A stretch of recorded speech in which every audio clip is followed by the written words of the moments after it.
Hi, I'm Chloe Hinder. I went to Clitheroe Grammar School from 2003 to 2010, so I did main school and then sixth form straight after.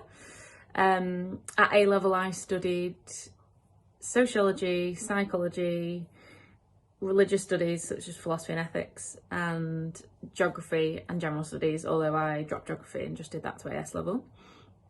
I then took a year out where I just kind of worked and then went travelling, kind of did the whole, gap year thing, and then was an au pair in Italy, learned Italian for the summer before I went to uni. Then I went to study sociology at London School of Economics. Originally, I was applying for psychology and I really liked that, and it just got a bit sciencey for me. I preferred the more kind of like social side of it, so I swapped to sociology.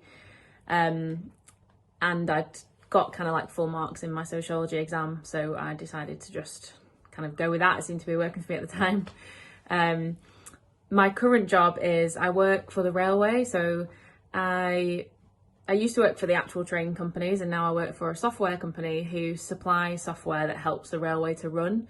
So it's basically, if you think that kind of making trains go to certain places and making sure they're all on time and making sure that the drivers and the guards and stuff are all in the right places, because they all kind of cross over and swap trains at points and have their own shift patterns and stuff. Basically, the software that my company do is a big computer that sort of sorts that all out and enables people who work for the rail companies in the control centres to be able to manage that and see the impact of late services and things like that. And to plan in all of their services and plan in all the people that work on those services, basically. So my job is head of business change, head of implementation and business change. So I help customers like train companies to adopt this software and make their processes better and kind of make the running of trains better, hopefully. So that's my job, and I kind of run a team of what we call product owners who are railway experts, and they understand how the railway works, but they also understand how software works. So they do that kind of in between translation, tell our coding developers what to develop, and then tell our customers what's coming, and kind of, they're that conduit between. So that's kind of my job. My day-to-day days at work are a lot of people management, because I manage a team with 7 people in it. So that takes up actually quite a lot of time, a lot of my time. And a typical day would probably be doing kind of sort of workshop or a meeting with a customer and trying to understand what their needs are and what they want out of the software, or if they've got any issues with the software right now. We kind of deal with that. So our developers just kind of develop in the background and meet our customers sometimes, but I'm very much more kind of like the customer facing side of it.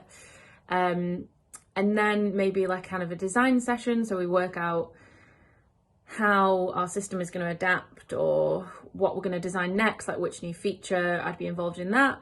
And then some kind of like more strategic stuff around our strategy for how we're going to train customers for the next 2 years, and building like how-to guides and stuff like that, what we're going to do about that and what we're going to do about technology in the background. So it's really varied actually. Super busy, like it's the busiest I've ever been in my jobs, but I think it's better to be busy and stimulated than bored. And my favourite thing about my job, I think I kind of touched on the customer side of things. I love like getting in there, seeing how they work and seeing how we can make their lives better. And when we actually do deploy software and people are kind of like ranting and raving about it and coming back and saying, oh, it's made my job really easy. That's really satisfying, and I love that. And also the railway is, a lot of people use the railway. It's kind of like a public service really. So I really like being part of that, and kind of fits my personal values and stuff as well. What did I think I would be doing when I left sixth form? Not this, probably. I think there's so many jobs out there that you have never even imagined when you're at school. There's so many random job titles that I'm sure you'll come across as you go into work and stuff. So I thought I always did really want to be a midwife, which is very different, and I almost quit uni and did that, and I almost did that after uni. So I thought maybe that was kind of the route I was going to go down, kind of a more caring side of things, more hands-on. But I ended up getting a grad scheme after my uni that I applied to for a transport company, and they did buses and trains. And I did a load of placements with them, kind of did a year rotating around, and worked in Glasgow, worked in London, worked in Colchester, Norwich, all these places. And then sort of went into the operational and engineering side. So I was spending a lot of time in depots with drivers, training to be a driver manager. And then I went into systems. I kind of took a bit of a branch off the side and went into kind of systems and software within engineering depots. And then I left my company after 5 years there. I really loved it and it was amazing. And I had loads of opportunity, just kind of was able to kind of, within reason, do what I wanted really, like in terms of experience, just kind of jump around and stuff, work on different projects, work on different locations. And then I left the company to go and work for a consulting firm, which was rail specific. And then a company that I'd worked with before asked me if I wanted to join their company, which is the company I work at now, which is called Traxis, the rail software company. And yeah, that was kind of just through connections, which is called Traxis, the rail software company.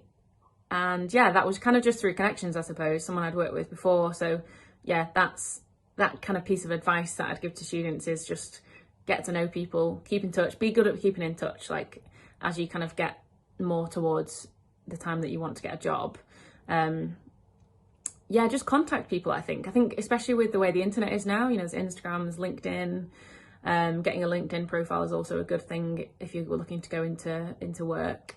And just being quite bold, I suppose, like in a very polite way. So, you know, if there's something that you think you really fancy doing, or you just want to understand what it is, you know, most people would be willing, I think, to just speak to you about it. If it's kind of under the no pretense that you say, I'm not looking for a job, I'm not looking for you to give me work experience, I just kind of want to know a bit about it and hear about what you do day to day, or hear about what the profession's like. I think that's really powerful, and people feel a bit nervous about doing that, but why not? I mean, the worst they can do is say no, so that would be a big piece of advice.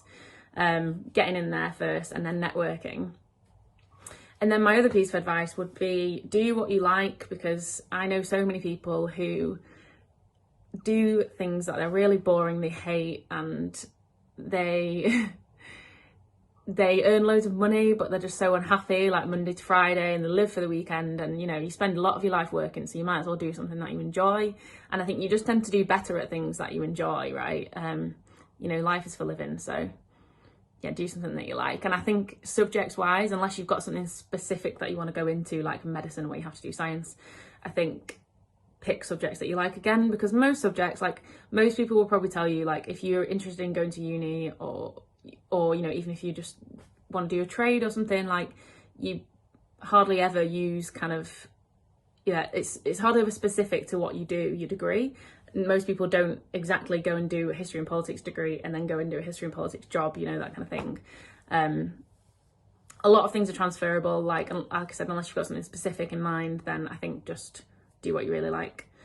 And another piece of advice would be revise early. I always kind of revised last minute, and yeah, it was just painful at the time. And you know, the more you kind of do your best, the more options you've got as well, which is always good, because you might not focus on one subject now, you're not that bothered about it. In a couple of years time, you might really like it. You know, I used to absolutely hate history at school, and now I really love it, and I wish I'd kind of taken it at A-level or GCSE or something like that. So yeah, just keep your options open, put in the effort with them all, don't discount things, because things do change. And that's me.